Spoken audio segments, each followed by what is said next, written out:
Allahumma barik wa salli wa sallim nahmadu nusalli ala rasulil karim amma ba' fadil al-Quran 40 hadis nombor 15. Sayyidina Abdullah bin Abbas radhiyallahu anhu telah meriwayatkan sabdaan baginda sallallahu alaihi wasallam, seorang yang tidak ada sebahagian pun Al-Quran dalam hatinya adalah seumpama rumah yang telah ditinggalkan kosong.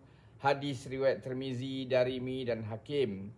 Sayyidina Abdullah bin Abbas radhiyallahu anhu telah meriwayatkan sabdaan Nabi sallallahu alaihi wasallam, seseorang yang tidak ada sebahagian pun Al-Quran dalam hatinya adalah seumpama rumah yang telah ditinggalkan kosong. Hadis riwayat Tirmizi, Darimi dan Hakimi. Terdapat patah yang khusus tentang rumah yang ditinggalkan kosong, iaitu rumah yang kosong akan dikuasai oleh syaitan dan jin. Begitu jugalah hati yang kosong pada kalamullah yang suci. Syaitan lebih berkuasa ke atas hati tersebut.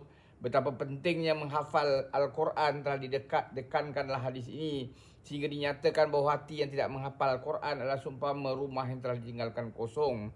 Sayyidina Abu Hurairah radhiyallahu anhu berkata, rumah-rumah yang hidup dengan amalan pembacaan Al-Quran, maka ahli rumah itu akan bertambah ramai, dipenuhi dengan kebaikan dan rahmat.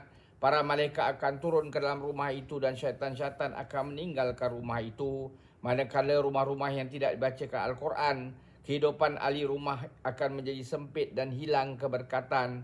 Para malaikat meninggalkan rumah itu dan syaitan-syaitan akan memasuki rumah itu. Diriwayatkan pada Sayyidina Abdullah bin Mas'ud radhiyallahu anhu dan beberapa orang sahabat bahawa Nabi SAW telah bersabda, rumah yang ditinggalkan kosong adalah rumah yang tidak ada amalan pembacaan Al-Quran yang mulia. Semoga Allah SWT bagi kita taufik untuk kita ambil iktibar, amalkan dan sampaikan. Subhanallahi wa bihamdihi, subhanakallahumma bihamdika, asyhadu an la ilaha illa anta, astaghfiruka wa atubu ilaik. Subhana rabbika rabbil izzati amma yasifun, wassalamun al mursalin, alhamdulillahi rabbil alamin, taqabbalallah.